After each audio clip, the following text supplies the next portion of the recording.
तुझे पता है मैं कब से तुझे अपनी भाभी सा मानता था, लेकिन लगता है भगवान की भी यही मर्जी थी। और वसु, जब मासा को पता चलेगा ना कि तुम भाईसा का रक्षा कवच हो, देखना वो खुश हो जाएंगी, तुम्हें गले से लगा लेंगी, यूं एक्सेप्ट कर लेंगी। एग्जैक्टली। हमें मासा को सब कुछ बता देना चाहिए। हाँ। नहीं दिव्या मैडम, पहले देव सर पर आई मुसीबत टल जावे, उसके बाद कुछ और। जादूगर बिल्कुल ठीक कह रही है दिव्या जी। एक बार दादा ठीक हो जाएं बस। और अब तो 2 दिन में किसी भी हाल में दादा और जादूगर की फिर से शादी करवानी होगी, जो मैं करवा के रहूंगा।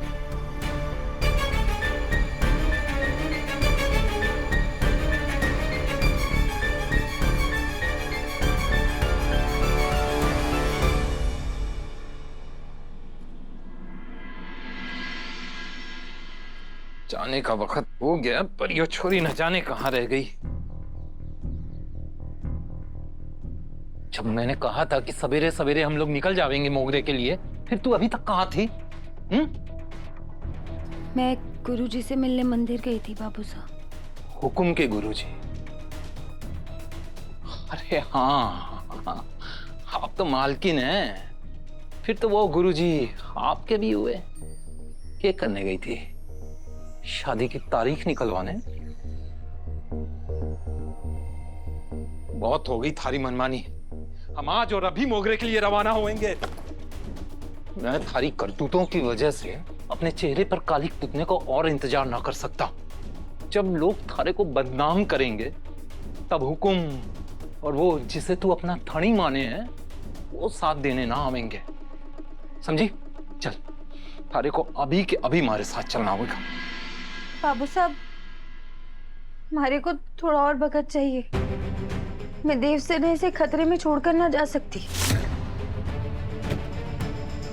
और कोई कहानी ना सुनूंगा मैं। तूने दशहरे तक का वक्त मांगा था ना, सारा वक्त इस घर में पूरा हुआ। चल अभी की अभी चल।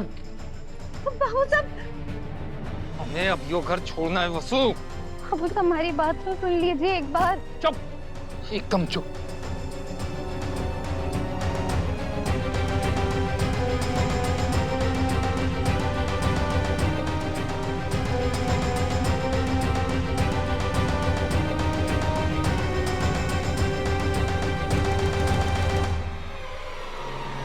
हनुमान, कहाँ जा रहे हो? हुकुम, बड़े हुकुम, हरे को आपसे कुछ अर्ज करनी है। जो भी तुम्हारे मन में है खुलकर बोलो। पिछले 25 बरस से मैंने इस घर में नौकरी की। ईमानदारी और सेवा में कभी कोई कमी ना रही, और आप लोगों ने भी मारे को बहुत मान दिया। पर अब मैं यो काम ना कर पाऊंगा। मैं यो नौकरी छोड़ रहा हूं हुकुम।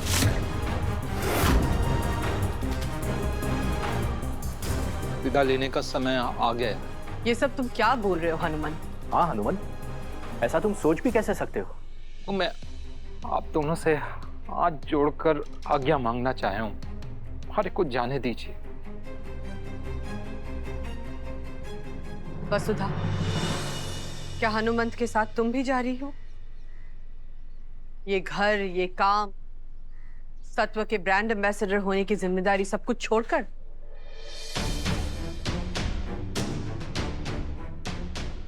श्री देवी को जहाँ बाबू साहब रहेंगे, मैं उनके साथ ही जाऊंगी, चाहे वो कहीं भी रहे। आखिर बात क्या हुई है हनुमंत? तुम लोग सिर्फ हमारे एम्प्लॉय नहीं, हमारा परिवार हो, और परिवार के लोग ऐसे बिना बताए घर छोड़ के नहीं जाते हैं। हुआ क्या है? कुछ मत पूछिए हुकुम, मैं आपको कुछ ना बता पाऊंगा। बस हर एक को जाने दीजिए।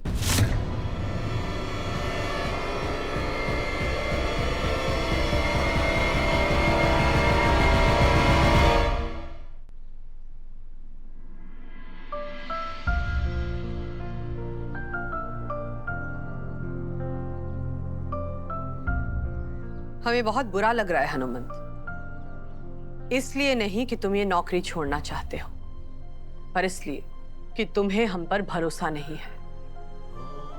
हमारा रिश्ता तुम्हारे साथ 25 साल से भी ज्यादा पुराना है, पर फिर भी तुम आज खुलकर हमें ये नहीं बता पा रहे हो कि ऐसा क्या हुआ जिसके वजह से तुम ये इस घर और ये नौकरी छोड़कर जाना चाहते हो।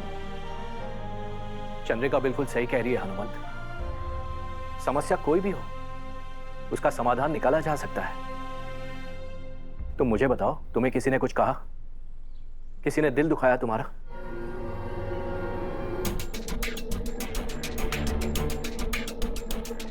आप हमारी तरफ ऐसे क्यों देख रही है भाभी साहब? पिछले 10-15 दिनों में मैंने बात भी ना की है इस बाप बेटी से। पूछ लीजिए इन्हें की है क्या? इसमें किसी का कोई दोष ना है। तुम बस हमारे को आप लोगों की आज्ञा चाहिए।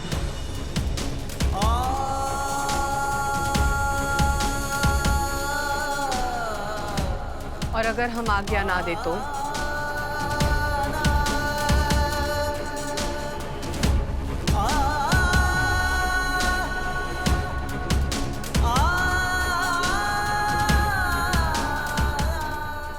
रुक तो मैं फिर भी ना पाऊंगा हुकुम। बस एक बात का दुख रह जाएगा कि जाते जाते आपकी आखिरी बात का पालन ना कर पाया।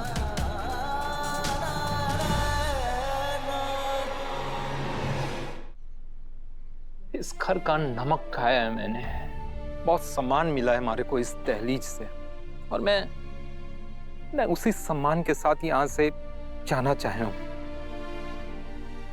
माता माई आपके परिवार की आन बान शान दिन दूनी रात चौगनी करें। हमारी वजह से इस पे कोई आंच आवे यो मैं सह ना पाऊंगा।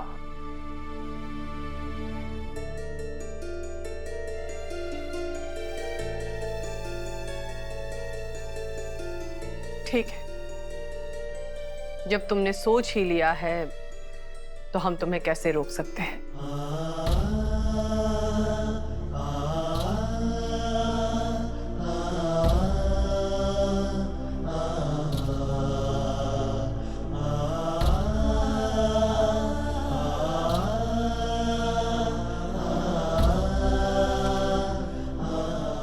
रख लो। ना हुकुम, इसकी कोई जरूरत ना है। रख लो हनुमंत, जहां भी जाओगे नए सिरे से पैर जमाओगे, काम में आएंगे। रख लो। और एक बात हमेशा याद रखना कि जब भी मन करे हमें बिना पूछे बिना बताए वापस आ सकते हो। इस घर के दरवाजे तुम्हारे लिए हमेशा खुले रहेंगे।